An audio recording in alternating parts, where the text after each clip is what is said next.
23 મે 1991ની એક કાળી રાત ભારત ક્યારેય ભૂલી શકશે નહીં. તમિલનાડુના શ્રી પેરમ્બદૂરમાં એક શોકની સભા દરમિયાન પૂર્વ વડાપ્રધાન રાજીવ ગાંધીની હત્યા કરવામાં આવી હતી. આ ઘટનાએ આખા વિશ્વને હચમચાવી દીધું હતું. આ હત્યા પાછળનું મુખ્ય કારણ શ્રીલંકાનો આંતરવિગ્રહ હતો. રાજીવ ગાંધીએ શ્રીલંકામાં શાંતિ સ્થાપવા માટે ભારતીય સેના મોકલી હતી. આ નિર્ણયથી શ્રીલંકાનું આતંકવાદી સંગઠન LTTE નારાજ હતું અને તેઓ રાજીવ ગાંધીને પોતાના દુશ્મન માનતા હતા. હત્યાનું કાવતરું LTTEના વડા પ્રભાકરન દ્વારા ઘડવામાં આવ્યું હતું. આ યોજનાને સફળ બનાવવા માટે શિવરાસન નામના વ્યક્તિને મુખ્ય જવાબદારી સોંપાઈ હતી. તેણે ધનુ નામની મહિલાને આત્મઘાતી હુમલાખોર તરીકે તૈયાર કરી હતી.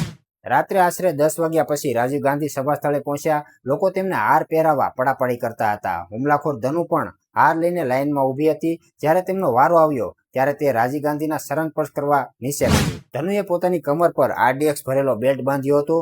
જેવી તે નીચે નમી તેણે બોમ્બનું બટન દબાવી દીધું. એક જોરદાર ધડાકો થયો અને આખું મેદાન ધુમાડાથી ભરાઈ ગયું. આ વિસ્ફોટમાં રાજીવ ગાંધી અને બીજા ઘણા નિર્દોષ લોકો ઘટના સ્થળે જ મોત થઈ ગયા. ઘટના પછી CBIની ટીમે ઊંડી તપાસ કરી. ફોટા અને પુરાવા પરથી સાબિત થયું કે આ હુમલો LTTE કર્યો હતો. આ ઘટના બાદ ભારતમાં સુરક્ષા વ્યવસ્થાના નિયમો કાયમ માટે બદલાઈ ગયા.